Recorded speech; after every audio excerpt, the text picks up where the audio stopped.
श्रेयान् स्वधर्मो विगुणः परधर्मास्वनुष्ठितात् स्वधर्मे निधनं श्रेयः परधर्मो भयावह। अच्छी प्रकार आचरण किए हुए दूसरे के धर्म से गुण रहित भी अपना धर्म अति उत्तम है। अपने धर्म में मरना भी कल्याणकारक है और दूसरे का धर्म भय को देने वाला है।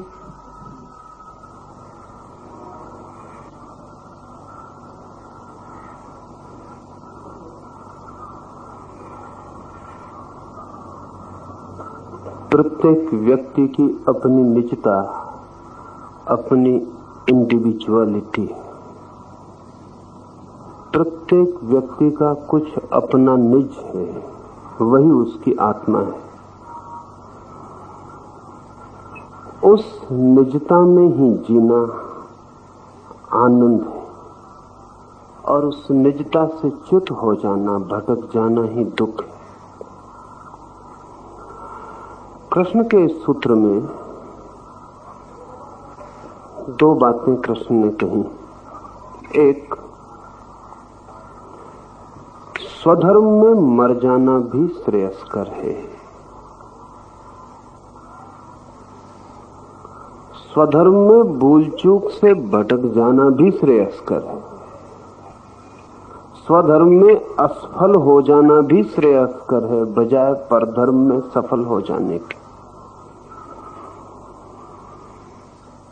स्वधर्म क्या है और परधर्म क्या है?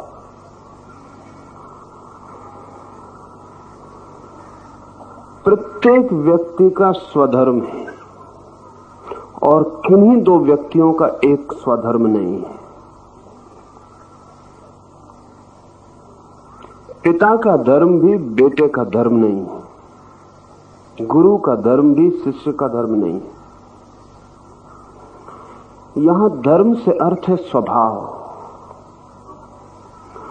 प्रकृति, अंतः प्रकृति। प्रत्येक व्यक्ति की अपनी अंतः प्रकृति है, लेकिन है बीज की तरह, बंद, अविकसित, पोटेंशियल है। और जब तक बीज अपने में बंद है तब तक बेचैन है। जब तक बीज अपने में बंद है और खुल ना सके, फूट ना सके, अंकुर ना बन सके और फूल बन के बिखर ना सके जगत सत्ता में, तब तक बेचैनी रहेगी। जिस दिन बीज अंकुरित होकर वृक्ष बन जाता है, फूल खिल जाते हैं, उस दिन परमात्मा के चरणों में वो अपनी निजता को समर्पित कर देता है। फूल के खिले हुए होने में जो आनंद है, वैसा ही आनंद स्वयं में जो छिपा है उसके खिलने में भी है। और परमात्मा के चरणों में एक ही नैवेद्य, एक ही फूल चढ़ाया जा सकता है, वह है स्वयं की निजता का खिला हुआ फूल, फ्लावरिंग ऑफ इंडिविजुअलिटी। और कुछ हमारे पास चढ़ाने को भी नहीं है। जब तक हमारे भीतर का फूल पूरी तरह न खिल पाए, तब तक हम संताप, दुख, बेचैनी, तनाव में जिएंगे। इसलिए जो व्यक्ति परधर्म को ओढ़ने की कोशिश करेगा, वो वैसी ही मुश्किल में पड़ जाएगा जैसे चमेली का वृक्ष चंपा के फूल लाने की कोशिश में पड़ जाए, गुलाब का फूल कमल होने की कोशिश में पड़ जाए, तो जैसी बेचैनी में गुलाब का फूल पड़ जाएगा। और बेचैनी दोहरी होगी। एक तो गुलाब का फूल, कमल का फूल कितना ही होना चाहे हो नहीं सकता है, असफलता सुनिश्चित है।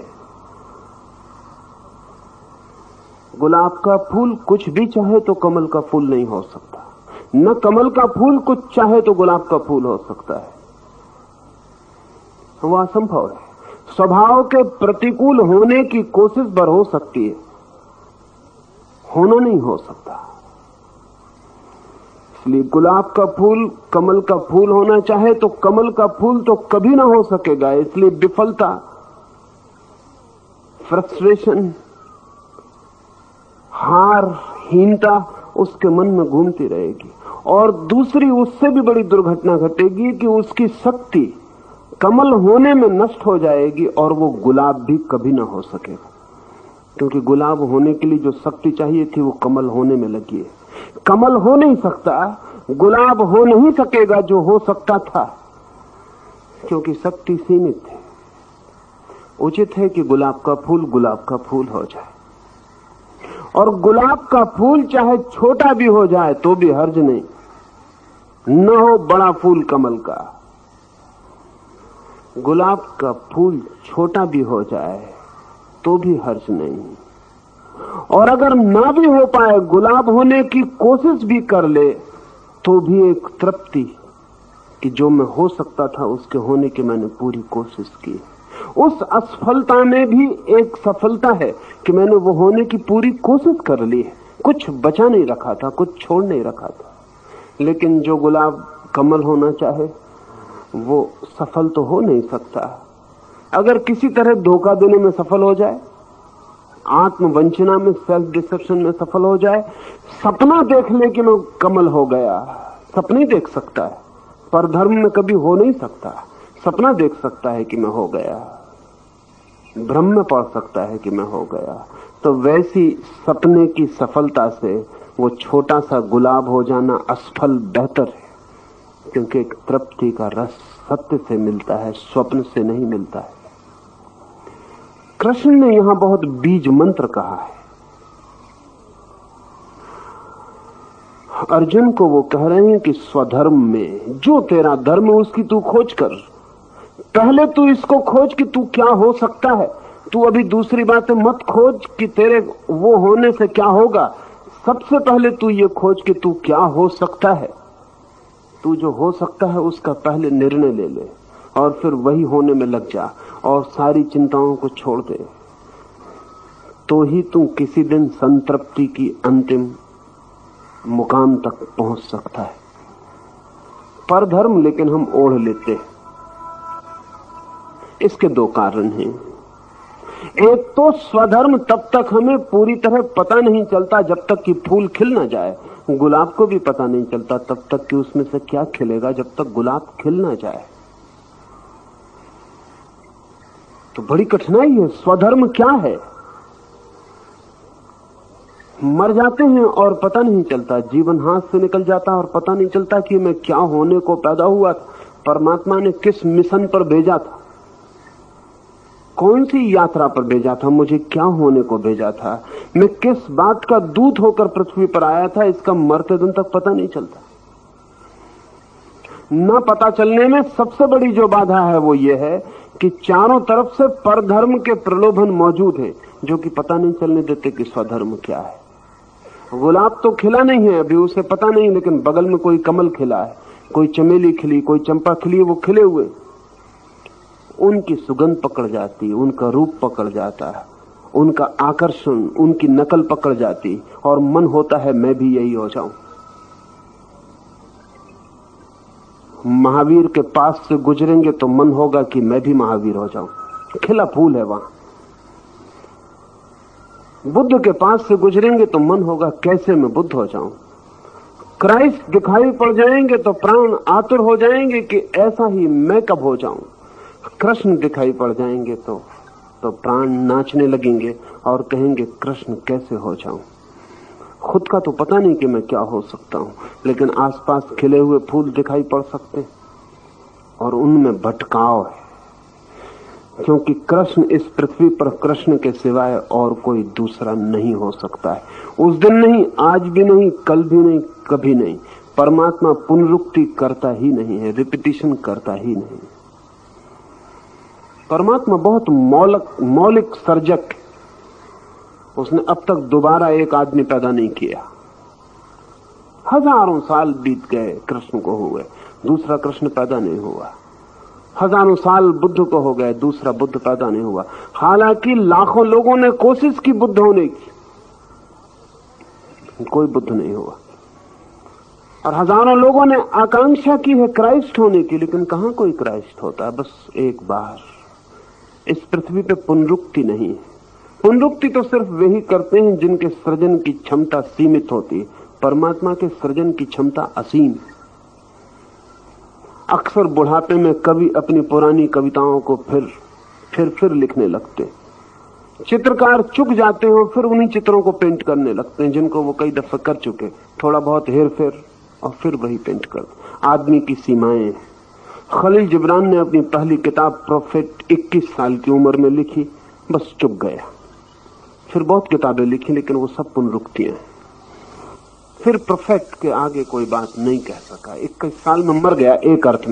एक अर्थ में खलील जिब्रान 21 साल में मर जाए तो कोई बड़ी हानि होने वाली नहीं थी। जो वो दे सकता था दिया जा चुका था, चुक गया। अगर पिकासो के चित्र उठा कर देखें तो पुनरुक्ति ही है। फिर वही दोहरता रहता है।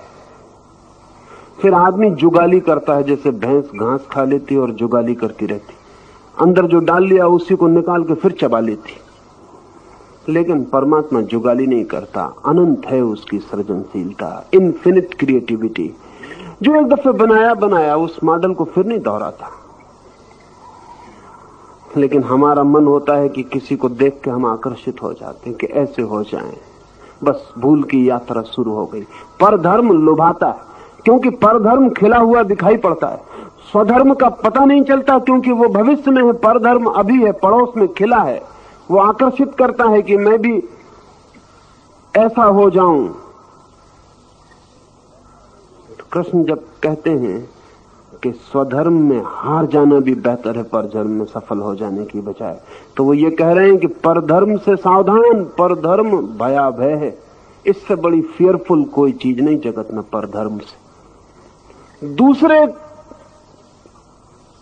को अपना आदर्श बना लेने से बड़ी और कोई खतरनाक बात नहीं है। सबसे ज्यादा इससे भयभीत होना। लेकिन हम इससे कभी भयभीत नहीं। हम तो अपने बच्चों को कहते हैं कि विवेकानंद जैसे हो जाओ, रामकृष्ण जैसे हो जाओ, बुद्ध जैसे हो जाओ, मोहम्मद जैसे हो जाओ, जैसे कि परमात्मा चुक गया हो कि मोहम्मद को बना के अब कुछ और अच्छा नहीं हो सकता, कि कृष्ण को बना के अब कुछ होने का उपाय नहीं रहा।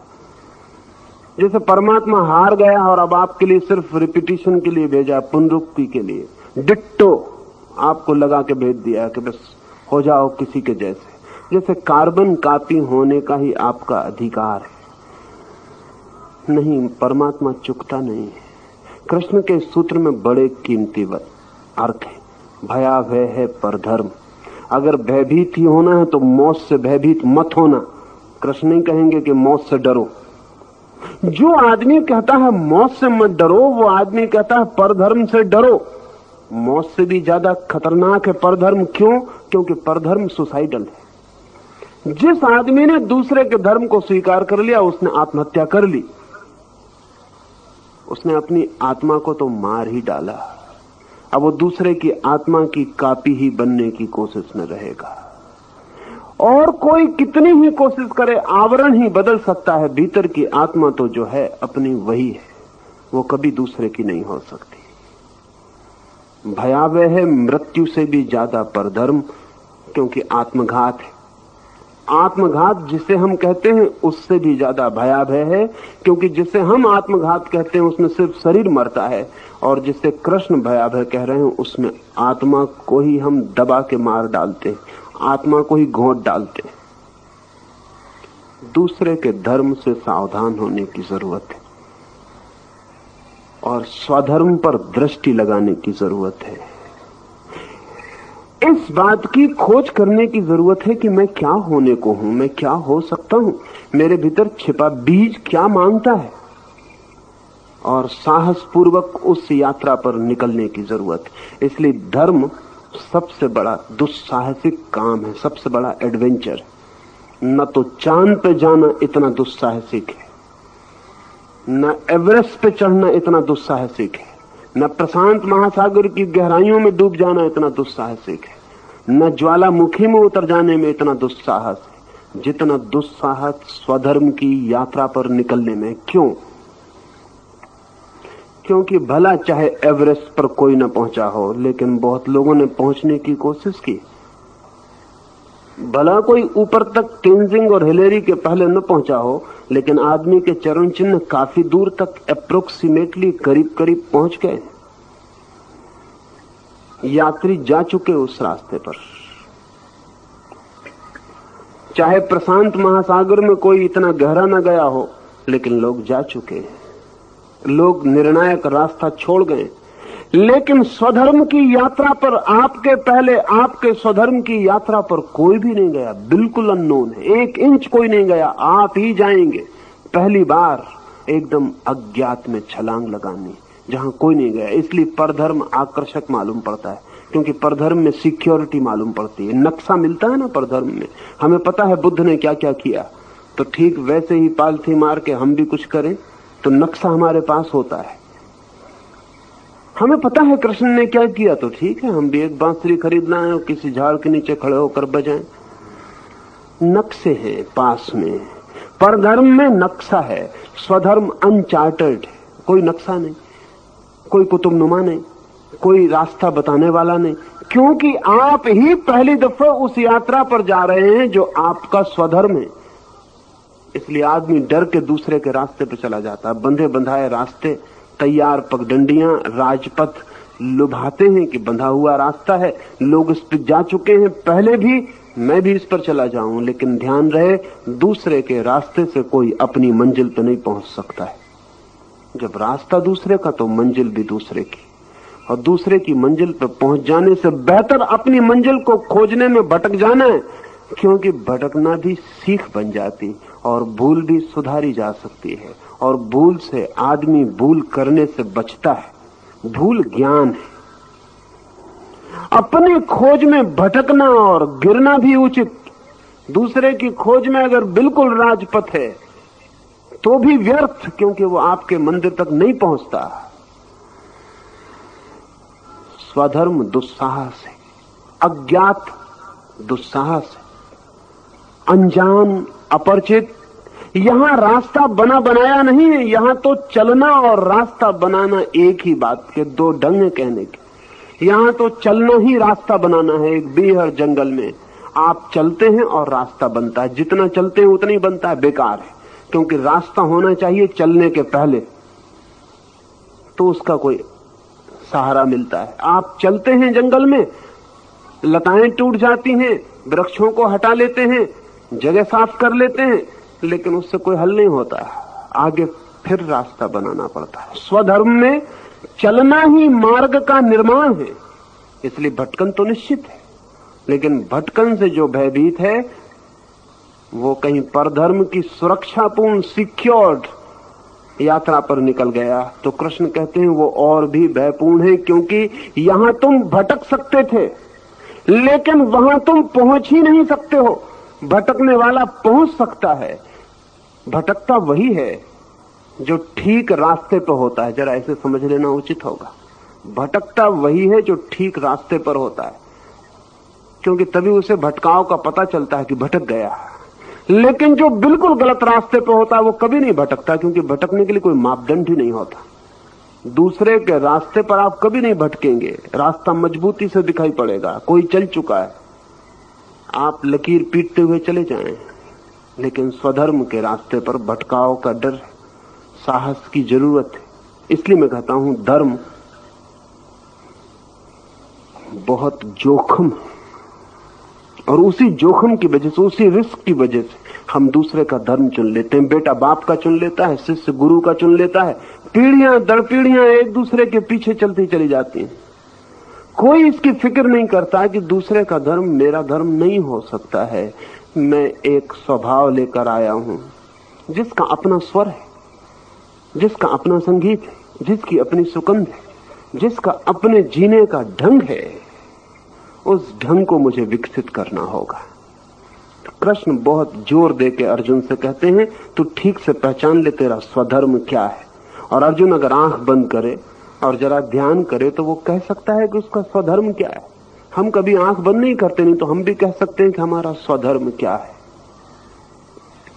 हम कभी ख्याल नहीं करते कि हमारा स्वधर्म क्या है।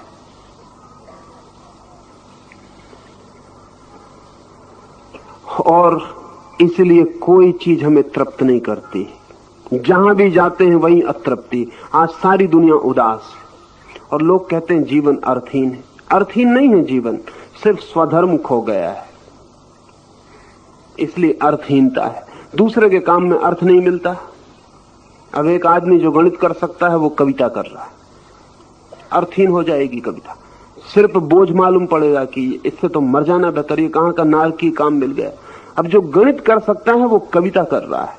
गणित और बात है, बिल्कुल और, उसका काव्य से कोई लेना देना नहीं। काव्य में 2 2 5 भी हो सकते हैं, 3 भी हो सकते हैं। गणित में 2 2 4 ही होते हैं।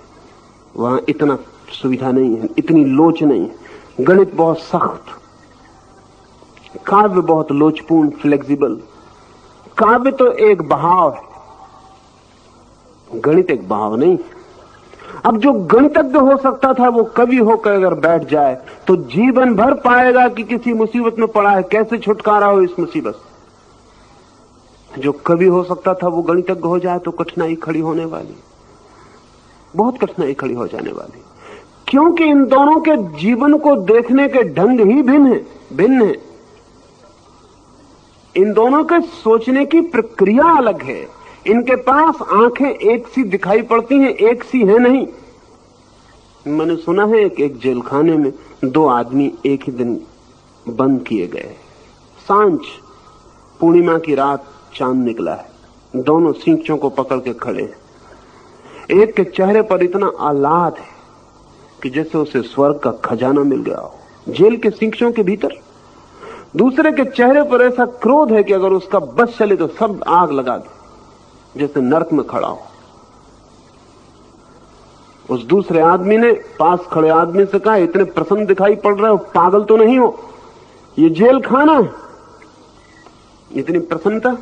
और सामने देखते हो डबरा भरा हुआ है, गंदगी फैली है, बांस आ रही है, मच्छर कीड़े घूम रहे हैं, कहां बंद किया हुआ है हमें लाकर। उस दूसरे आदमी ने कहा, तुमने कहा तो मुझे याद आया कि जेल के भीतर हूं, अन्यथा मैं पूर्णिमा के चांद के पास पहुंच गया था, मुझे पता ही नहीं था कि मैं जेल के भीतर हूं। और तुम कहते हो तो मुझे दिखाई पड़ता है कि सामने डबरा है, अन्यथा पूर्णिमा की चांद जब ऊपर उठा हो तो डबरे सिर्फ पागल देखते, डबरे को देखने की फुर्सत कहां, आंख कहां।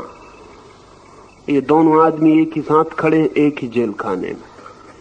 इन दोनों के पास एक सी आंखें हैं लेकिन एक सा स्वधर्म नहीं है, स्वधर्म बिल्कुल भिन्न है। अब आदमी कहता है मुझे पता ही नहीं था कि मैं जेल खाने में हूं। जब पूर्णिमा का चांद निकला हो तो कैसे पता हो सकता है कि जेल खाने में हूं। वो दूसरा आदमी कहेगा पागल हो गए हो, जब जेल खाने में हो तो पूर्णिमा का चांद निकल ही कैसे सकता है। ठीक ना, जब जेल खाने में बंद है आदमी तो पूर्णिमा का चांद निकलता है कहीं जेल खानों में? जेल खानों में कभी पूर्णिमा नहीं होती, वहां अमावस्या रहती। पर ये 2 आदमी, इनके देखने के 2 ढंग, और 2 ढंग ही होते तो भी ठीक था, जितने आदमी उतने ढंग।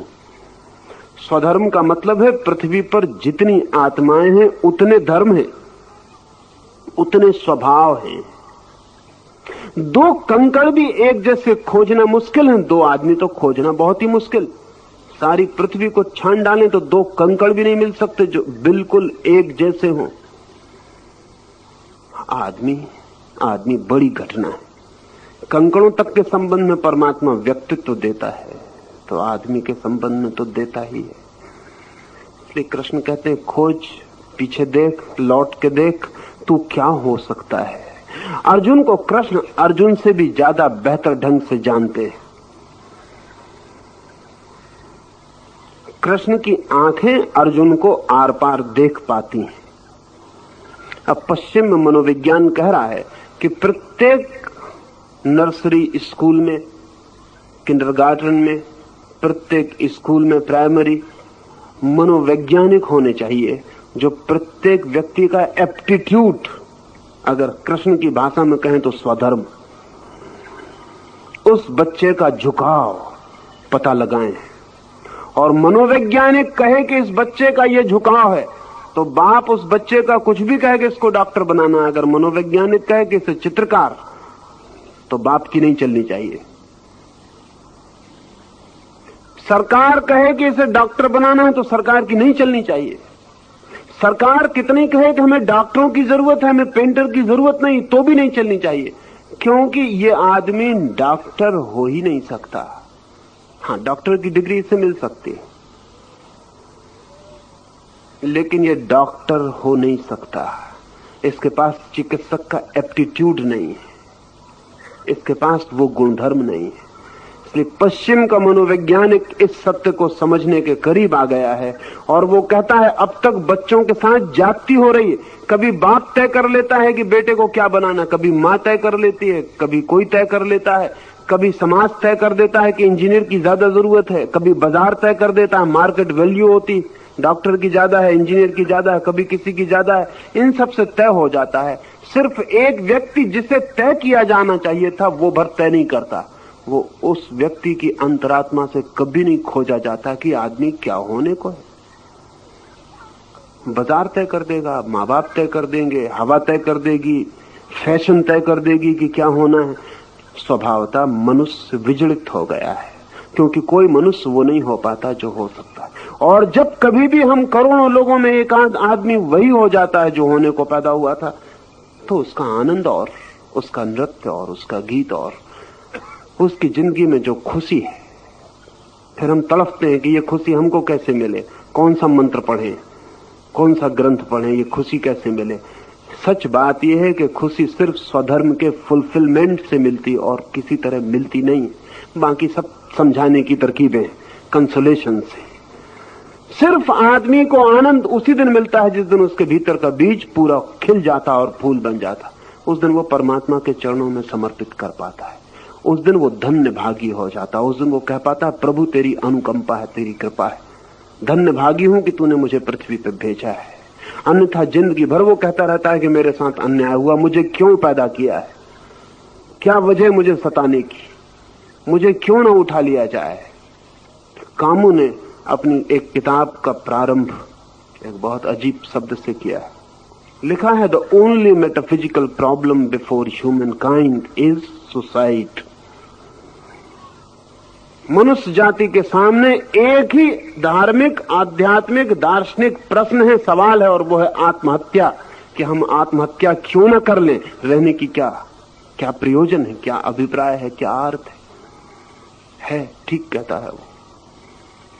एक और कहां हम कृष्ण को देखते हैं बांसुरी बजाते, नाचते, कहां एक और हम दुख पीड़ा से भरे हुए लोग, कहां एक और बुद्ध कहते हैं परम शांति है, कहां एक और हम कहते हैं शांति परिचित नहीं, कोई पहचान नहीं, कहां एक और क्राइस्ट कहते हैं प्रभु का राज्य, और कहां हम एक और जहां सिवाय नरक के और कुछ भी दिखाई नहीं पड़ता है।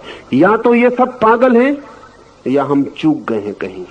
जहां ये नहीं चूके हैं वहां हम चूक गए, स्वधर्म से चूक गए।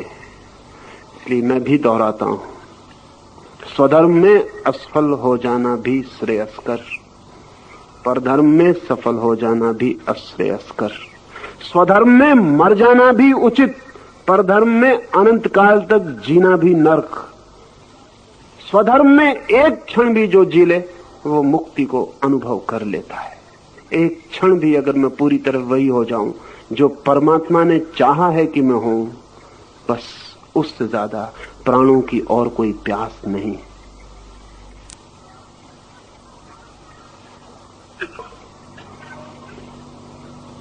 आचार्य जी, आप कहते हैं धर्म एक है, समाधि एक है, परमात्मा एक है, लेकिन स्वधर्म बहुत अनेक हैं। तो इन दोनों में कैसे तालमेल बैठे, इसे स्पष्ट करें। ऐसे ही जैसे सरिताएं बहुत हैं और सागर एक है, ऐसे ही जैसे वर्षा की बूंदें बहुत हैं, वर्षा एक है।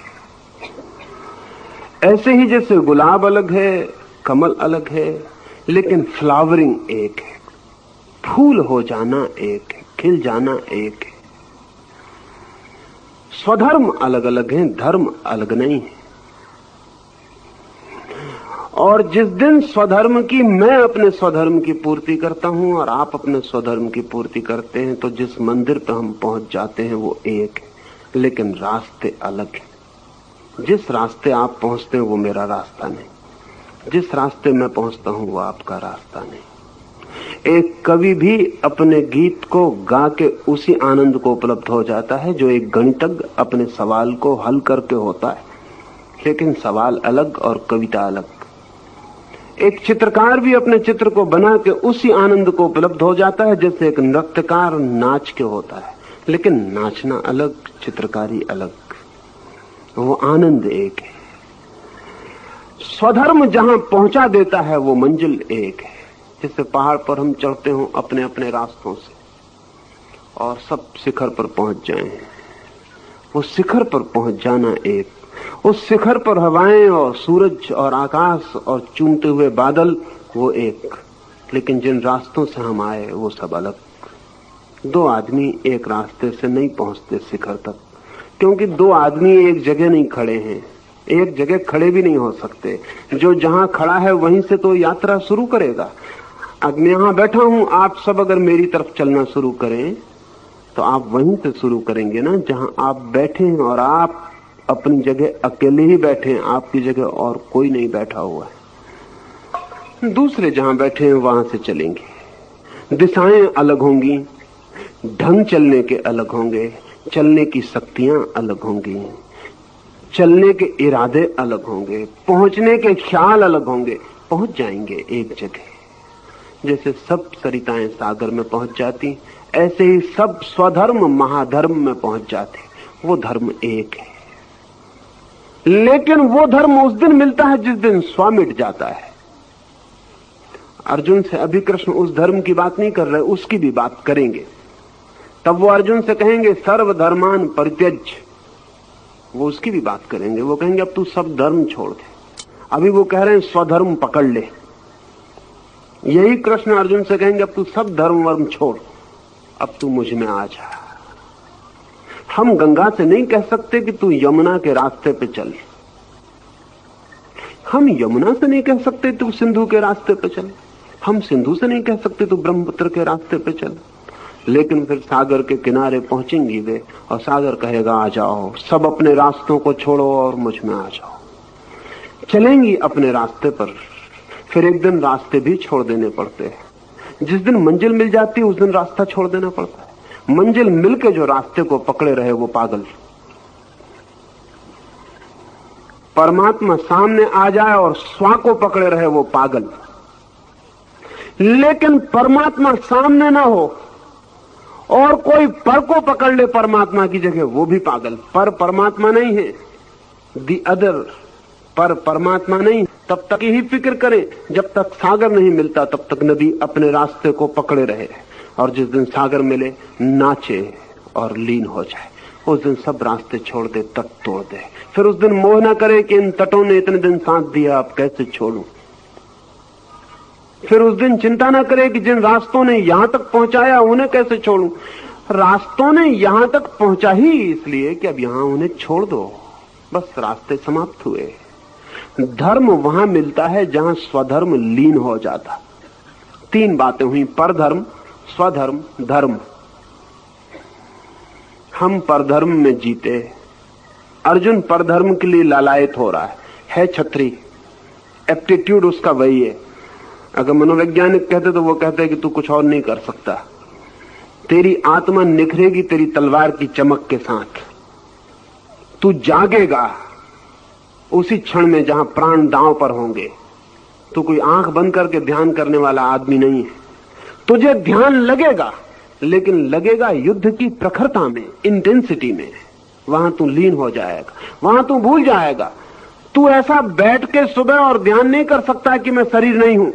नहीं, जब तलवारें चमकेंगी धूप में और दांव पर सब कुछ होगा, तब तू भूल जाएगा कि तू शरीर है। तब तुझे पता भी नहीं रहेगा कि तू शरीर है। तू भी जानेगा कि शरीर नहीं हूं, लेकिन वो तलवार के दांव पर होगा। वो यहां घर में बैठ के माला पकड़ के तुझसे होने वाला नहीं है। वो तेरा एप्टीट्यूड नहीं है, वो तेरा स्वधर्म नहीं है। तो अभी तू परधर्म पकड़ने की मत सोच। बड़े मजे की बात है, जो परधर्म को पकड़ ले वो परमात्मा तक कभी नहीं पहुंच सकता। परधर्म पकड़ने वाला तो स्वधर्म तक ही नहीं पहुंचता, परमात्मा तक पहुंचने का तो सवाल ही नहीं उठता। पहले परधर्म छोड़, स्वधर्म पकड़, फिर घड़ी आएगी, वो भी उसकी हम बात करेंगे, जब कृष्ण कहेंगे अब स्वधर्म भी छोड़, अब परमात्मा में लीन हो जा। पर को छोड़ पहले, फिर स्व को भी छोड़ देना, तब सर्व उपलब्ध होता है। पर को छोड़कर स्व, स्व को छोड़कर सर्व, उसके आगे फिर कुछ छोड़ने पकड़ने को नहीं रह जाता। स्वधर्म परधर्म के विपरीत, और धर्म जो है वो अधर्म के विपरीत है। स्वधर्म परधर्म के विपरीत है, धर्म जो है वो अधर्म के विपरीत है। परधर्म से यात्रा स्वधर्म तक, स्वधर्म से यात्रा धर्म तक। जो आदमी स्वधर्म को लेकर चलेगा एक दिन धर्म में पहुंच जाएगा, और जो आदमी परधर्म को पकड़ के चलेगा एक दिन अधर्म में पहुंच जाएगा। परधर्म का आखिरी कदम अधर्म होगा, क्योंकि परधर्म को पकड़ने वाले की निजता खो जाती है, उसका आत्मा खो जाता है, और जिस दिन आत्मा खो जाती है उसी दिन अधर्म घर कर लेता है। खुद का दिया तो बुझ गया, अब अंधेरा घर में प्रवेश कर जाएगा। जिसका स्वधर्म जागता है वो अधर्म में कभी नहीं गिर पाता। स्वधर्म बढ़ते बढ़ते, ज्योति बढ़ते बढ़ते एक दिन सूर्य के साथ एक हो जाती, उस दिन वो धर्म को उपलब्ध हो जाता। तो ये चार बातें ख्याल में ले लें। हमारे सामने अभी विकल्प है, या तो स्वधर्म या परधर्म। अगर अधर्म तक जाना हो तो परधर्म का रास्ता उपयोगी है, हितकर है, सहयोगी। अगर धर्म तक जाना हो तो स्वधर्म का रास्ता हितकर है, सहयोगी। अधर्म तक हम दूसरे के द्वारा पहुंचते हैं। इस संबंध में एक छोटी सी कहानी आपको कहूं। अधर्म तक सदा ही हम वाया दी अदर, दूसरे के द्वारा पहुंचते, और धर्म तक हम सदा ही वाया दी सेल्फ, स्व के द्वारा पहुंचते। इसलिए धर्म पर जाने वाला आदमी एकांत में चला जाता है, ताकि दूसरे ना हो, जहां दूसरे ना हो, दूसरे का चित्र भी ना बने। इसलिए धर्म की खोज में बुद्ध जंगल चले जाते, महावीर पहाड़ों पर चले जाते, मोहम्मद पहाड़ चढ़ जाते, मूसा सिनाई के पर्वत पर खो जाते। धर्म की खोज में जाने वाला आदमी दूसरे से हटता है, चुपचाप हट जाता है। न पर रहे, न रहे बांस, न बजे बांसुरी, न पर रहे, न पर को पकड़ने का प्रलोभन रहे, हट जाता है छोड़ के चुपचाप। लेकिन जिस आदमी को अधर्म करना है वो आदमी भीड़ खोजता है, वो आदमी कभी अकेलापन नहीं खोजता, क्योंकि अधर्म करने के लिए दूसरा बिल्कुल जरूरी है। ये बड़े मजे की बात है कि शांत तो आप अकेले भी हो सकते हैं, अशांत के लिए दूसरा बिल्कुल जरूरी है। ये बड़े मजे की बात है कि आनंदित तो आप अकेले भी हो सकते हैं, लेकिन दुखी होने के लिए दूसरा बहुत जरूरी है। ये बड़े मजे की बात है कि पवित्रता में तो आप अकेले भी हो सकते हैं, लेकिन पाप में उतरने के लिए दूसरा बिल्कुल जरूरी है। ब्रह्मचर्य में तो आप अकेले भी हो सकते हैं, लेकिन कामुकता के लिए दूसरा बिल्कुल जरूरी है। त्याग तो आप अकेले भी कर सकते हैं, लेकिन भोग के लिए दूसरा बिल्कुल जरूरी है। इसे ख्याल ले लें। ईसाई पैरेबल है, ईसाई कहानी, ओल्ड टेस्टामेंट में अदन के बगीचे में आदम और ईव को परमात्मा ने बनाया। कहानी, लेकिन एक बात देखने जैसी, इसलिए आपसे कहता हूं। और परमात्मा ने कहा कि ये एक वृक्ष है, इसके फल मत खाना, ये ज्ञान का वृक्ष है, इसके फल खाए कि तुम स्वर्ग के दरवाजे के बाहर कर दिए जाओगे। बड़ी अजीब बात, बड़ी अजीब बात। अज्ञान का कोई फल खाए और स्वर्ग के बाहर कर दिया जाए, समझ में आता है। ज्ञान का कोई फल खाए और स्वर्ग के दरवाजे के बाहर कर दिया जाए, समझ में आने में कठिनाई होती। लेकिन साफ परमात्मा ने कहा कि ज्ञान का वृक्ष है, इसके फल खाए तो स्वर्ग के बाहर कर दिए जाओगे।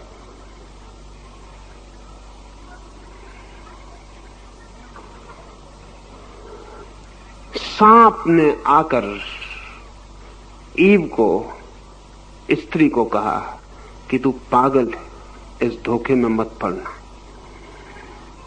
परमात्मा खुद इसी वृक्ष के फल खा के परमात्मा है। और पागल कहीं ज्ञान के फल खा के कोई स्वर्ग खोता है? ज्ञान के फल से ही स्वर्ग मिलता है, तुम्हें पता ही नहीं है कुछ। खा लो और परमात्मा जैसे हो जाओ। ईव ने आदम को समझाया कि इस फल को खा ही लेना चाहिए, इसमें जरूर कोई राज है, जरूर कोई रहस्य। और जब परमात्मा ने रोका तो मतलब गहरा है।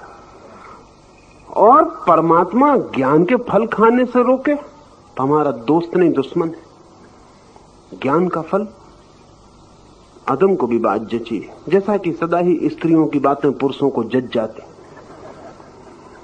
यानी उसी दिन अदन के बगीचे में ऐसी भूल हुई, ऐसा नहीं, हर बगीचे में हर घर में यही भूल होती, जची जाती।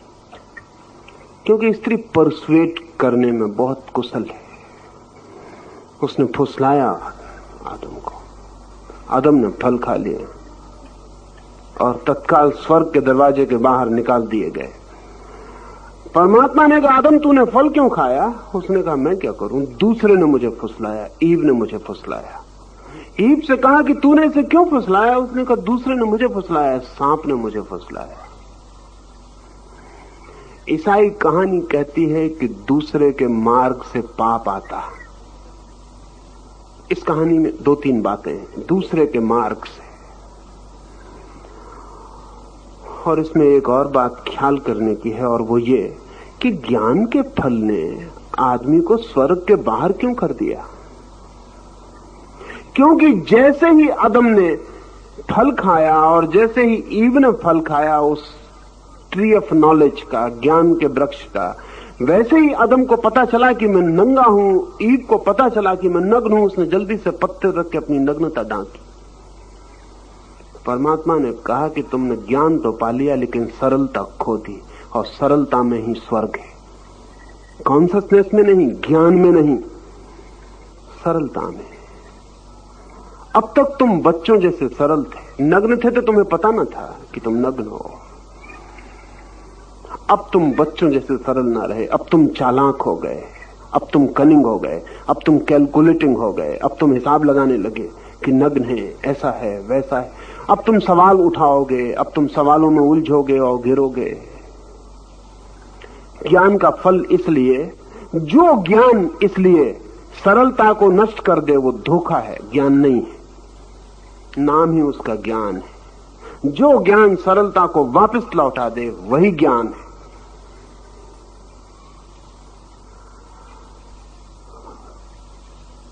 और दूसरे के मार्ग से ज्ञान नहीं आता, अज्ञान आता है। और दूसरे के मार्ग से धर्म नहीं आता, अधर्म आता है। धर्म का मार्ग स्वयं के भीतर है, वो गंगोत्री स्वयं के भीतर है, जहां से ज्ञान की, धर्म की गंगा जन्मती है और एक दिन सर्व के सागर में लीन हो जाती।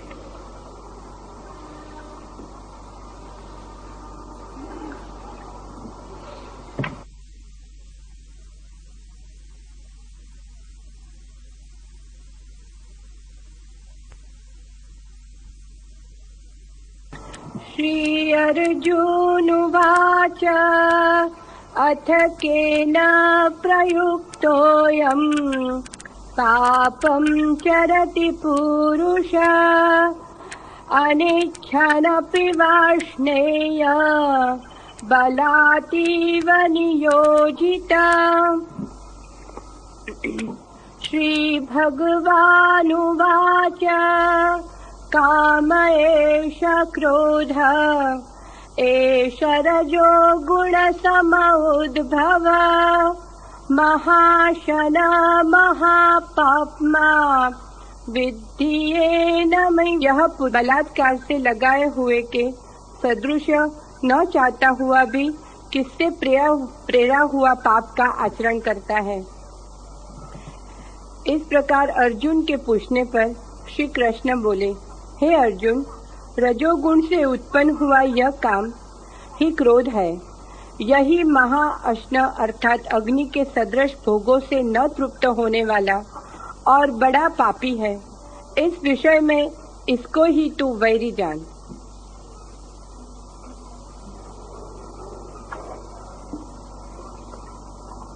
अर्जुन ने एक बहुत ही गहरा सवाल कृष्ण से पूछा। अर्जुन ने कहा, फिर अगर सब कुछ परमात्मा ही कर रहा है, अगर सब कुछ प्रकृति के गुणधर्म से ही हो रहा है, अगर सब कुछ सहज ही प्रवाहित है और अगर व्यक्ति जिम्मेवार नहीं है, तो फिर पाप कर्म न चाहते हुए भी कि करे, आदमी बलात् पाप कर्म क्यों कर लेता है? कौन करवा देता है? अगर परमात्मा ही चला रहा सब कुछ और मैं भी नहीं चाहता कि बुरा कर्म करूं और परमात्मा चला रहा सब कुछ, फिर भी मैं बुरे कर्म में प्रवृत्त हो जाता हूं, तो बलात् मुझे कौन बुरे कर्म में धक्का दे देता है? गहरा सवाल है।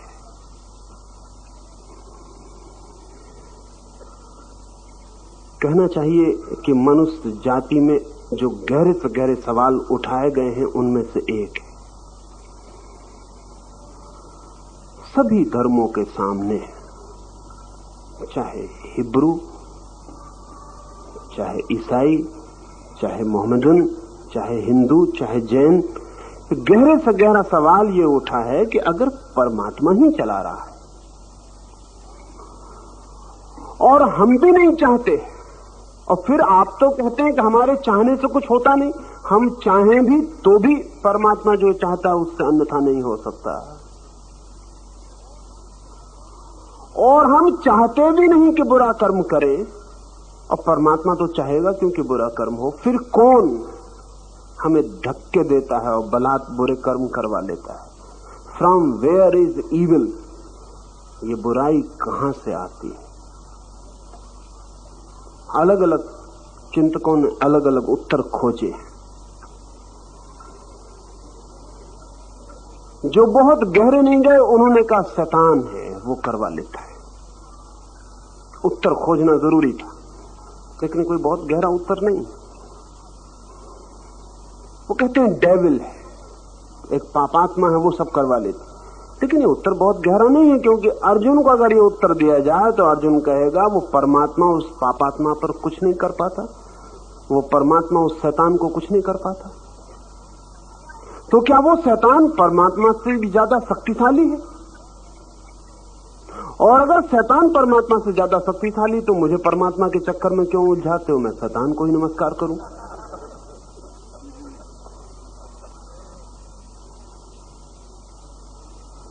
अनेक चिंतकों ने दूसरा एक तत्व खोजने की कोशिश की है कि एक दूसरा भी है परमात्मा के अलावा जो लोगों को पाप में धक्के दे रहा है, लेकिन ये उत्तर न तो मनोवैज्ञानिक है न बहुत गहरा है। इसे तो केवल वे ही राजी हो सकते हैं जो किसी भी चीज के लिए राजी हो सकते हैं। इस उत्तर से और कोई राजी नहीं हो सकता, इसलिए कृष्ण ऐसा उत्तर नहीं देते। कृष्ण बहुत मनोवैज्ञानिक उत्तर देते हैं। वो ये कहते हैं, प्रकृति के 3 गुण हैं,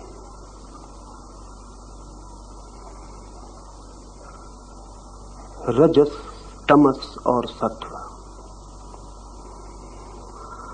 उनका उत्तर बहुत वैज्ञानिक है। वो कहते हैं प्रकृति त्रिगुणा है, और मैं आपको ये कहूं कि ये 3 गुण की बात जब कृष्ण ने कही थी तब बड़े वैज्ञानिक आधार रखती थी, लेकिन कृष्ण के बाद पिछले 5000 सालों में जितने लोगों ने कही उनको इसके विज्ञान का कुछ बोध नहीं था।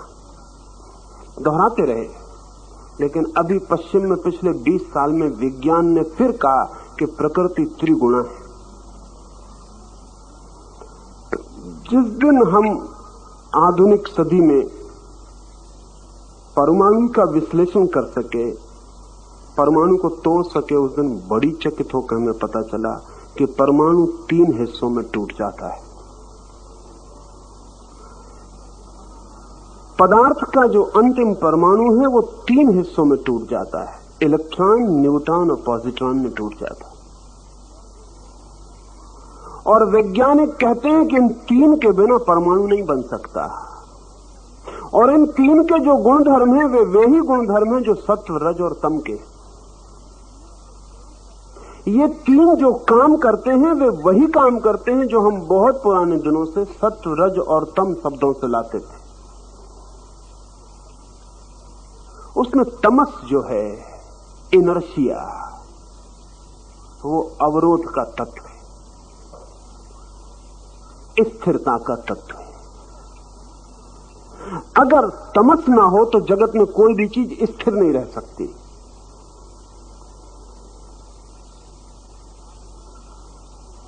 आप एक पत्थर उठा के फेंकते हैं, अगर जगत में कोई तमस ना हो, कोई ग्रेविटेशन ना हो, रोकने वाली कोई ताकत, अवरोधक ना हो, तो फिर पत्थर कभी भी गिरेगा नहीं। फिर आपने फेंक दिया, फिर वो चलते ही रहेगा अनंत काल तक। फिर वो गिरेगा कैसे? कुछ अवरोध, कोई जो रोकता हो। आप भी पृथ्वी पर नहीं हो सकेंगे, कभी के हम उड़ गए होते। वो जमीन खींच रही तमस, ग्रेविटेशन का भार हमें रोके हुए।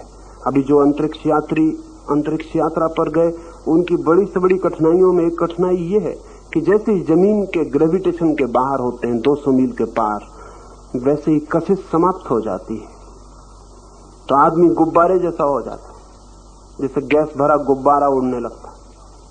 तो अगर बेल्ट ना बंधा हो कुर्सी से, तो आप यान के तत्काल कुर्सी से उठ के यान के टप्पर से गुब्बारे की तरह टकराने लगेंगे।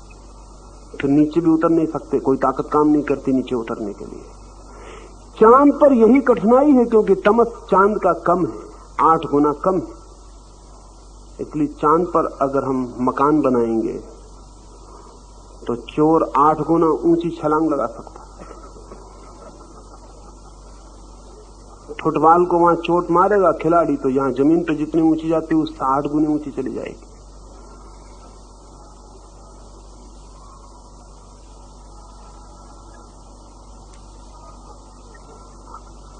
ये जो तमस का अर्थ है इनर्शिया, अवरोधक शक्ति। अब बड़े मजे की बात है, अगर अवरोधक शक्ति न हो तो गति भी असंभव है।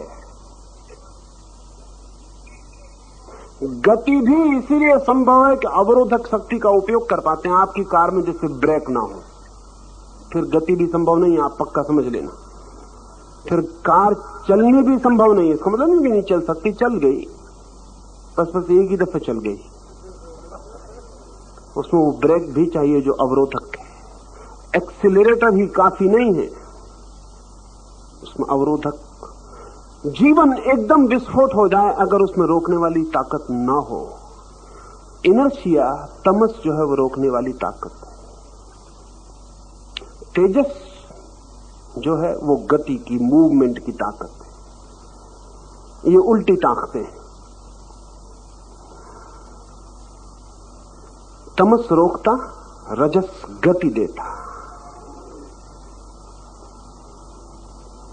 शक्ति है, एनर्जी है। सत्व तीसरा कोण है। जैसे कि हम एक ट्रायंगल बनाएं, 2 कोण नीचे हो और एक ऊपर हो। सत्व इन दोनों के ऊपर है। कहें कि इन दोनों का बैलेंस, संतुलन है। सत्व बैलेंसिंग है, वो संतुलन है। अगर गति भी हो, रोकने वाला भी हो, लेकिन संतुलन ना हो, जैसे कार है, उसमें एक्सीलरेटर भी है और ब्रेक भी, लेकिन ड्राइवर नहीं। वो जो ड्राइवर जो है वो पूरे वक्त बैलेंसिंग है। जब जरूरत होती तो ब्रेक पे पैर ले जाता, जब जरूरत होती तो एक्सीलरेटर पे पैर ले जाता। वो पूरे वक्त बैलेंस कर रहा है। सत्व जो है वो बैलेंसिंग। ये 3 तत्व हैं जिनको भारत ने ऐसे नाम दिए थे, पश्चिम जिनको इलेक्ट्रॉन, पॉजिट्रॉन, न्यूट्रॉन कहे। कोई और नाम दे, इससे कोई अंतर नहीं पड़ता। एक बात बहुत अनिवार्य रूप से सिद्ध हो गई है कि जीवन का अंतिम विश्लेषण 3 शक्तियों पर टूटता है। इसलिए हमने इन 3 शक्तियों को ये कई तरह से नाम दिए थे। जो लोग वैज्ञानिक ढंग से सोचते थे उन्होंने रजस, तमस, सत्व ऐसे नाम दिए।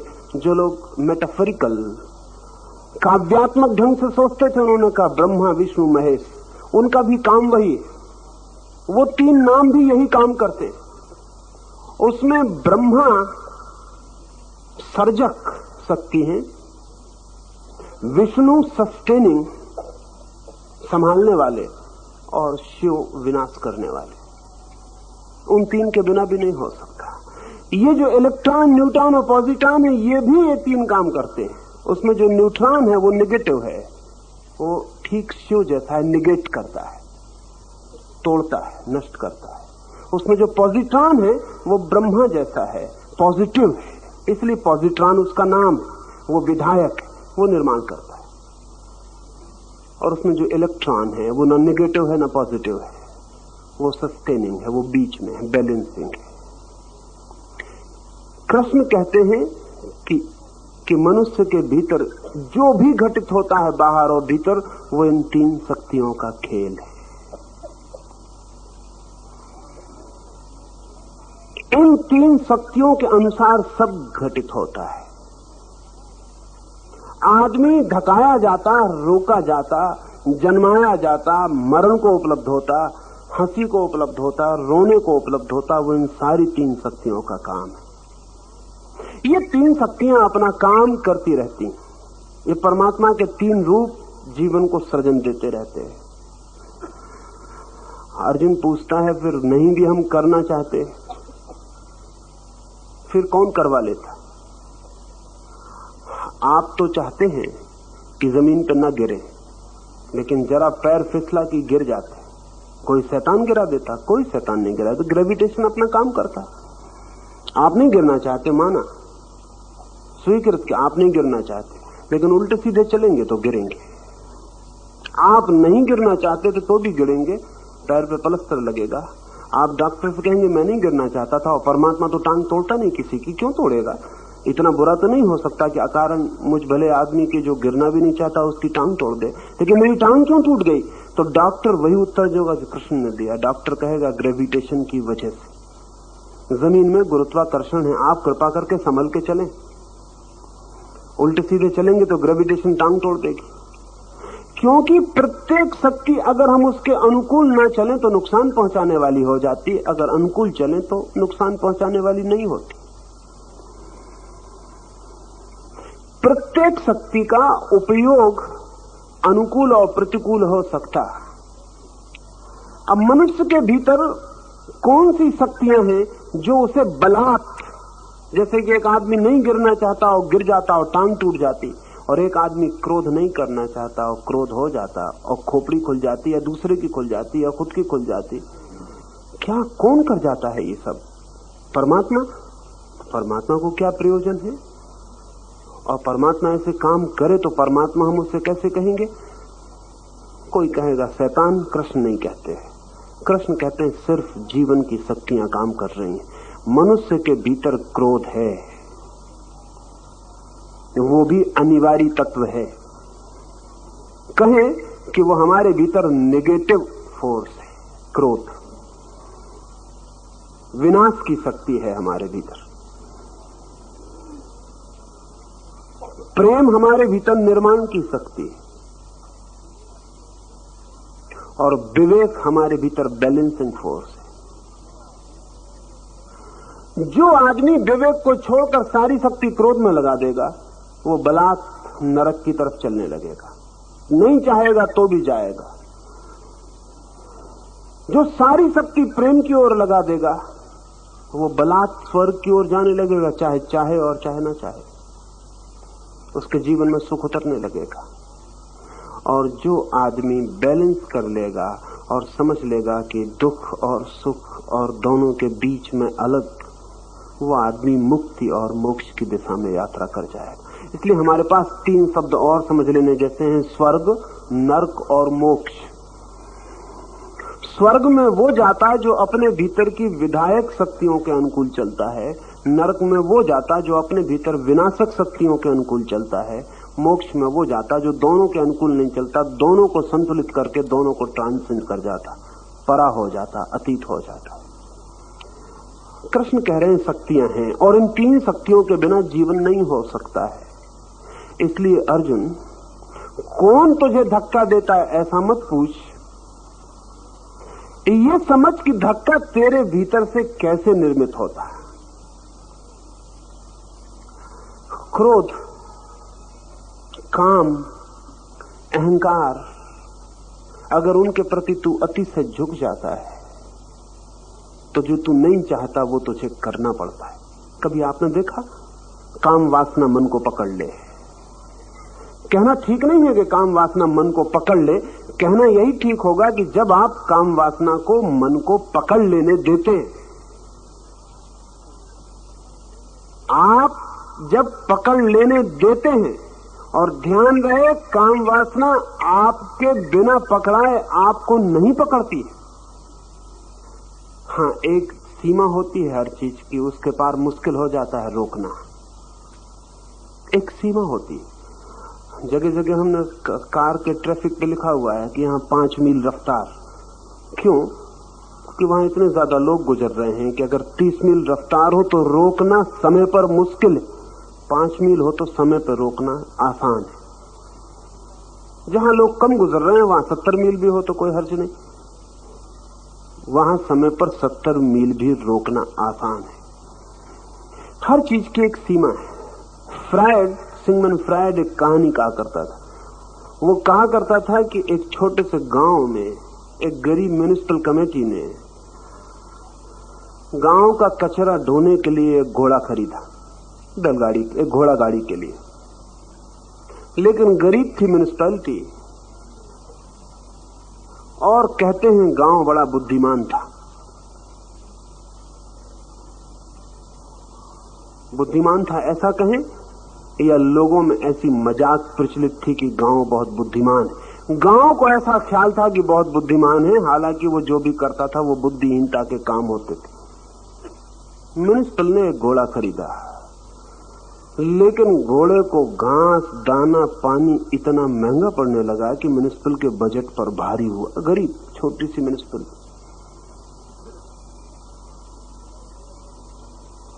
कमेटी बुलाई गई, उन्होंने तय किया कि क्या किया जाए। उन्होंने कहा कि आधा राशन करके देखा जाए घोड़े के लिए। अगर आधे में काम चल जाए तो ठीक, नहीं फिर थोड़ा बढ़ा देंगे। आधा राशन किया, लेकिन काम बिल्कुल ठीक चल गया। घोड़ा आधे राशन पे भी जिंदा रहा। तब तो उन्होंने कहा कि हम पागल हैं जो इसको इतना दें, और आधा करके देखें। उन्होंने और आधा किया, घोड़ा फिर भी जिंदा रहा और फिर भी काम करता रहा। उन्होंने कहा हम बिल्कुल पागल हैं, इसे और आधा करें। और भी आधा कर दिया। घोड़ा मुश्किल में रहा, लेकिन फिर भी किसी तरह काम करता रहा। म्युनिसिपल कमेटी ने कहा हम बिल्कुल नासमझी कर रहे हैं, अब राशन बिल्कुल बंद कर दें। राशन बिल्कुल बंद कर दिया। जो होना था वही हुआ, घोड़ा मर गया। एक सीमा थी जहां तक घोड़ा कम राशन पर भी काम किया, फिर एक सीमा आई जहां से काम नहीं कर सका। हमारी प्रत्येक वृत्ति की सीमाएं हैं, जहां तक हम उन्हें रोक सकते हैं और जहां से फिर हम उन्हें नहीं रोक सकते। एक विचार मेरे मन में उठा, शब्द बना मेरे भीतर। अभी मैं आपको न कहूं तो रोक सकता हूं, फिर मेरे मुंह से शब्द निकल गया। अब इस शब्द को वापस नहीं ला सकता। एक सीमा थी, एक जगह थी, मेरे भीतर विचार भी था, शब्द भी था, ओंठ पर भी आ गया, फिर भी मैं रोक सकता हूं। फिर एक सीमा के बाहर बात हो गई। मैंने आपसे बोल दिया, अब मैं इसे वापस नहीं लौटा सकता। अब कोई उपाय इसे वापस लौटाने का नहीं है। एक जगह थी जहां से वापस लौट जाता। क्रोध एक जगह है जहां से वापस लौट सकता है, लेकिन जब उस जगह के बाहर निकल जाता है उसके बाद वापस नहीं लौटता। काम एक जगह है जहां से वापस लौट सकता है, जब उसके आगे चला जाता है तो फिर वापस नहीं लौट सकता। और ध्यान रहे, बड़े मजे की बात यह है कि उस सीमा तक जहां तक काम वापस लौट सकता है उस समय तक आप उसको सहयोग देते हैं, और जब वो वापस नहीं लौटता तब आप चिल्लाते हैं कि कौन मुझे धकाया जा रहा है, परवश कौन मुझे वलात काम करवा रहा है। इसे ठीक से भीतर समझेंगे तो ख्याल में आ जाएगा। एक जगह है जहां तक हर वृत्ति आपके हाथ में होती है, लेकिन जब आप उसे इतना उकसाते हैं कि आपका पूरा शरीर और पूरा यंत्र उसको पकड़ लेता है, फिर आपकी बुद्धि के बाहर हो जाए। फिर आप कहते हैं कि नहीं नहीं, और फिर भी घटना घट के रहती है। तब आप कहते हैं कौन बलात् करवाए चले जाता है, जबकि हम नहीं करते हैं, कोई नहीं करवाता। शक्तियां करती हैं, लेकिन करवाने का अंतिम निर्णय गहरे में आपका ही कोऑपरेशन है, आपका ही सहयोग है। कृष्ण इतना ही कह रहे हैं कि कोई बैठा नहीं है पार तुम्हें क्रोध में, काम में, युद्ध में, लड़ाई झगड़े में ले जाने को। प्रकृति के नियम हैं, अगर उन नियमों को तुम समझ लेते हो और समता को, संतुलन को उपलब्ध होते हो, अनासक्ति को, साक्षी भाव को उपलब्ध होते हो, विवेक को, श्रद्धा को उपलब्ध होते हो, तो फिर तुम्हें कोई फिक्र करने की जरूरत नहीं। फिर जो भी होगा परमात्मा पर। लेकिन जब तक तुम ऐसी समता को और अनासक्ति को उपलब्ध नहीं होते, भीतर तुम आसक्ति को पालते चले जाते हो, बारूद में डालते चले जाते हो। फिर जब आग भड़क के मकान को पकड़ लेती तब तुम कहते हो मैं तो चाहता नहीं था कि आग लगे, लेकिन ये आग लग गई है। बारूद का नियम है, धर्म है, वो आग लगा देगी। तुमने चिंगारी फेंकी, चिंगारी का धर्म है कि वो आग पकड़ा देगी। और जब बारूद भड़क उठेगी तब तुम छाती पीटोगे और चिल्लाओगे कि ये तो मैं नहीं चाहता था। कभी आपने देखा एक आदमी हत्या कर देता है। दोस्तोयेवस्की का एक बहुत कीमती उपन्यास है क्राइम एंड पनिशमेंट। उसमें रस्कोल्निकोव नाम का एक पात्र, वो रोज अपने सामने उसके मकान मालकिन जो है, उसकी मकान की बुढ़िया जो मालकिन है, वो कोई 70 साल की बूढ़ी औरत, वो गिरवी रखने का काम करती है और लोगों से खींच के ब्याज चूसती है। मरने के करीब है, लेकिन रत्ती भर दया नहीं करती। कोई नहीं है उसका, बहुत धन है। और रस्कोल्निकोव एक विद्यार्थी है, वो देखता रहता अपनी खिड़की से। गरीब आदमी गिड़गिड़ाते हैं, रोते हैं, चिल्लाते हैं, लेकिन कुछ भी नहीं। उनके कपड़े भी उतरवा लिए जाते हैं।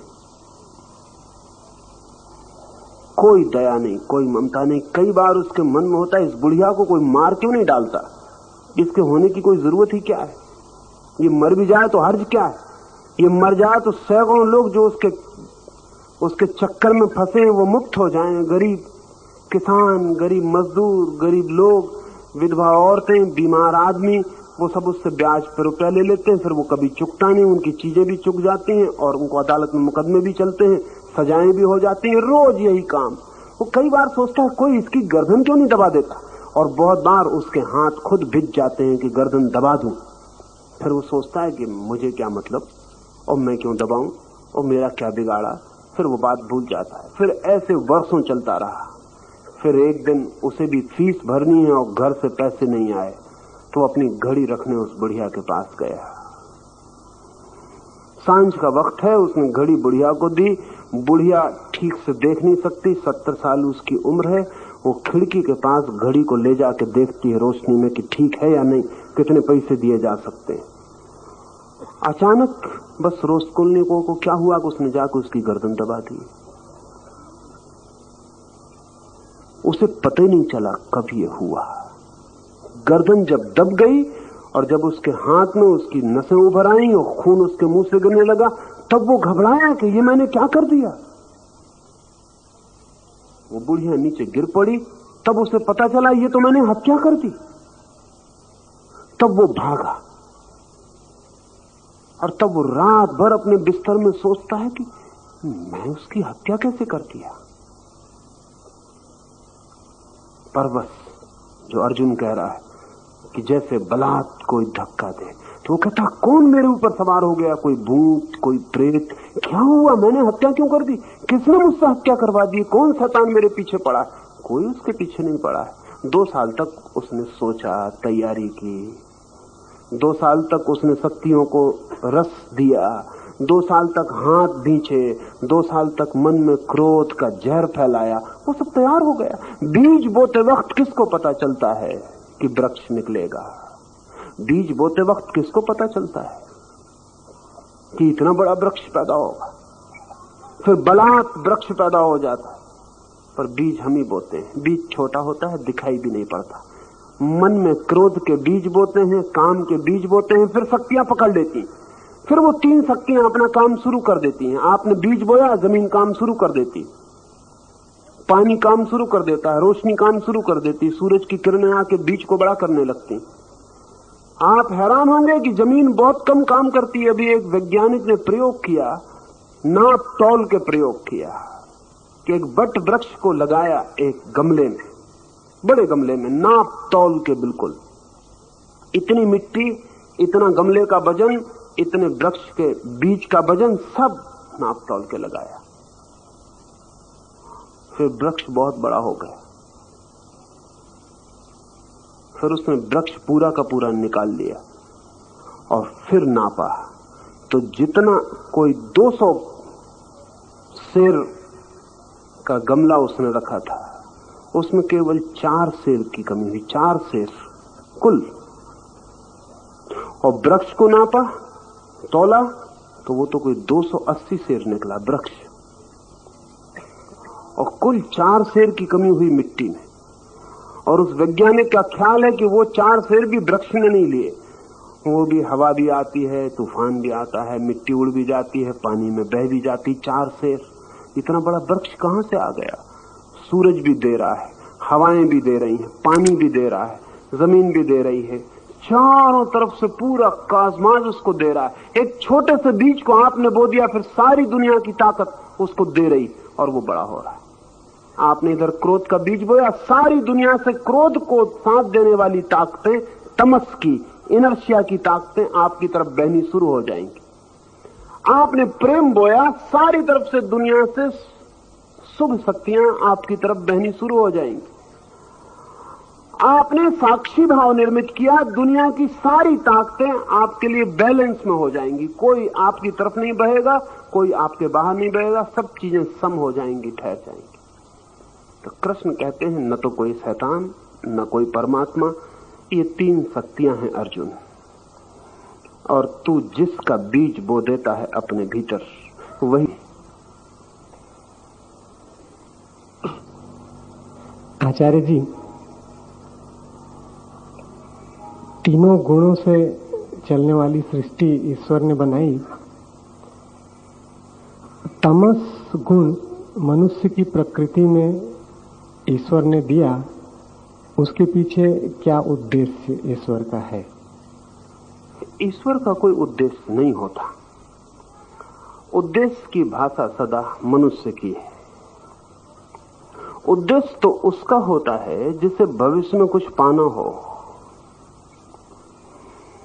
जैसे एक आदमी, एक कुम्हार एक घड़ा बनाता है, उसका उद्देश्य होता है कि बाजार में बेचना, या उसका उद्देश्य होता है कि घर का पानी भरना। फिर एक वान गॉग चित्र बनाता। वान गॉग से कोई पूछता है कि चित्र तुमने किस उद्देश्य से बनाया, तो वो कहता कोई उद्देश्य नहीं है, बनाना ही मेरा आनंद है। आप कहेंगे बाजार में बिक सकता है? वान गॉग का एक चित्र नहीं बिका, एक चित्र जिंदा रहते नहीं बिका। आप कह सकते हैं कि कोई प्रतिष्ठा मिलती होगी, कोई सम्मान करता होगा कि बड़े चित्रकार हो। किसी ने प्रतिष्ठा नहीं की, किसी ने सम्मान नहीं किया। आप कहते होंगे कि बड़ा धनवाला आदमी रहा होगा, पैसा पास में रहा होगा, फुर्सत रही होगी तो कुछ न कुछ करता रहा होगा। नहीं, वान गॉग बहुत गरीब आदमी था और उसका भाई उसे इतना ही पैसा देता था जिसमें 7 दिन की सिर्फ रोटी चल जाए, रूखी सोखी। न रंग के लिए पैसे, न कागज के लिए, न कैनवस के लिए, तो वो सप्ताह में 4 दिन खाना खाता और 3 दिन उपवास करता, और 3 दिन में जो उपवास में बच जाए उससे पेंट करता। और जब उससे कोई पूछता किस लिए, तो वो कहता बस बना लेने में आनंद है। परमात्मा उद्देश्य से जगत को नहीं बना रहा है, बना लेने में आनंद है। बनाना ही आनंद है, आगे पीछे कुछ भी उद्देश्य नहीं, पर्पजलेस। और ध्यान रहे, आनंद हमेशा ही पर्पजलेस होता है। एक मां अपने बेटे को बड़ा कर रही, उससे पूछें किस लिए, अगर वो कहे कि बाद में नौकरी करवानी, तो समझना मां नहीं है, कोई फैक्ट्री है। अगर मां है तो वो कहेगी किस लिए, कैसा गलत सवाल पूछते हो, बस मेरा आनंद है।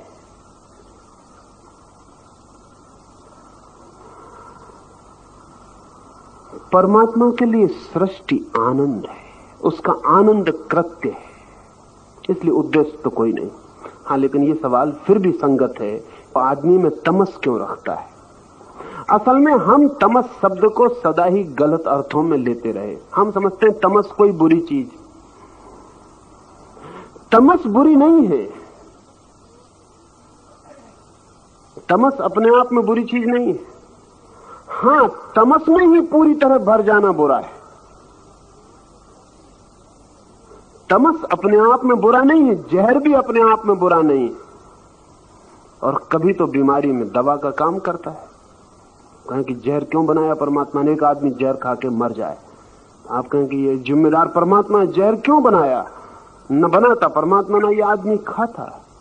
लेकिन जहर अपने आप में किसी को मारता नहीं, जहर तो जिला भी सकता है। लेकिन इस आदमी ने जहरी जहर खा लिया तो मर गया। अमृत भी खा लो ज्यादा मात्रा में तो मौत घटित हो सकती है। अमृत भी मात्रा में खाना अगर मिल जाए, एक तो मिलता नहीं, क्योंकि डर यही है कि जहर तो बहुत कम लोग खाते हैं, अमृत अगर मिल जाए तो बिना मात्रा में बहुत लोग खा जाएंगे। शायद इसीलिए नहीं मिलता है, क्योंकि रोकेंगे कैसे? फिर अमृत मिल जाए तो आप अपने को कि कहां रुके, खाते चले जाएंगे, अमृत से मौत आ जाएगी। जीवन में नियम है, कोई नियम बुरा नहीं, कोई नियम भला नहीं, अनिवार्य है। बिना तमस के, बिना इनर्सिया के जगत अस्तित्व में नहीं हो सकता। उसके अस्तित्व में होने के लिए कोई अवरोधक शक्ति चाहिए। लेकिन अगर कोई आदमी सिर्फ अवरोधक शक्ति पर ही निर्भर रह जाए तो भी खतरा हो जाएगा, क्योंकि दूसरी 2 शक्तियां भी चाहिए। और श्रेष्ठतम स्वास्थ्य की स्थिति वो है जहां तीनों शक्तियां बैलेंस करती हैं, संतुलित होती हैं। उसी क्षण में आदमी तीनों के बाहर निकल जाता है और परमात्मा को अनुभव कर पाता है। जब तक आदमी इधर उधर डोलता है, कभी आपने देखा है नट को रस्सी पर चलता है, आप कहता थिर रहे तो फौरन गिरे और मर जाए। थिर क्यों नहीं रहता नट? नट पूरे वक्त बैलेंस करता रहता। और जब आपको दिखता है बाएं झुक रहा है तो आप गलती में मत पड़ जाना। बाएं झुकता ही तब है जब दाएं गिरने का डर पैदा होता है। दाएं तब झुकता है जब बाएं गिरने का डर पैदा होता है। वो बैलेंस कर रहा है पूरे वक्त। जब दाएं गिरने का डर पैदा होता है, वजन को वो बाएं ले जाता है ताकि बैलेंस हो जाए। जब दाएं से बच जाता है, बाएं गिरने का डर पैदा होता है, तो उल्टी तरफ बैलेंस ले जाता है कि बच जाए। और प्रकृति नीचे काम कर रही है। नट अगर बैलेंस ना करे तो जमीन पर गिरे, हड्डी पसली टूट जाए। फिर प्रकृति से ये नहीं कह सकता कि तूने मेरी हड्डी पसली तोड़ी। प्रकृति कहेगी हमें कोई मतलब नहीं, तुम अपनी रस्सी पे बैलेंस करते रहो, हमें कोई मतलब नहीं। ये 3 जो गुण हैं, इनमें जो बैलेंस कर लेता है वो व्यक्ति धर्म को उपलब्ध हो जाता है। नहीं बैलेंस कर पाता तो गिरता है, हड्डी पसली टूट जाती। फिर हम कहते हैं किसने बलात् गिरा दिया? किसी ने नहीं गिराया, आप बैलेंस नहीं कर पाए। कृष्ण का पूरा योग समता योग है, द योग ऑफ बैलेंस। बस नट की तरह पूरे वक्त जिंदगी एक बैलेंस, एक संतुलन है, सदा सदा संतुलन है। ज्यादा खा लिया तो उपवास करो, ज्यादा उपवास कर लिया तो ग्लूकोज के इंजेक्शन लो, बस बैलेंस पूरे वक्त। पूरे समय जिंदगी एक बहुत बारीक संतुलन है, डेलिकेट बैलेंस है। उसमें जरा इधर उधर हुए कि आप गए। प्रकृति अपना काम करती रहेगी, वो नीचे खड़ी है, वो कह रही कि नट, जब तक तुम बैलेंस करो रहो ऊपर, जब न कर पाओ नीचे आ जाओ, हम तैयार हैं।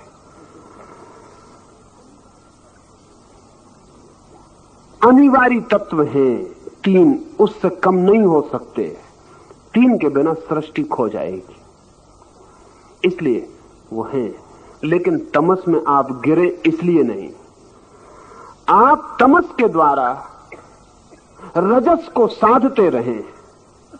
जब तमस बढ़ जाए तो रजस की तरफ झुक जाएं, जब रजस बढ़ जाए तो तमस की तरफ झुक जाएं, और दोनों को साधते रहें। और जब दोनों बिल्कुल सध जाएं तो आपकी वर्टिकल यात्रा सत्व की तरफ शुरू होगी।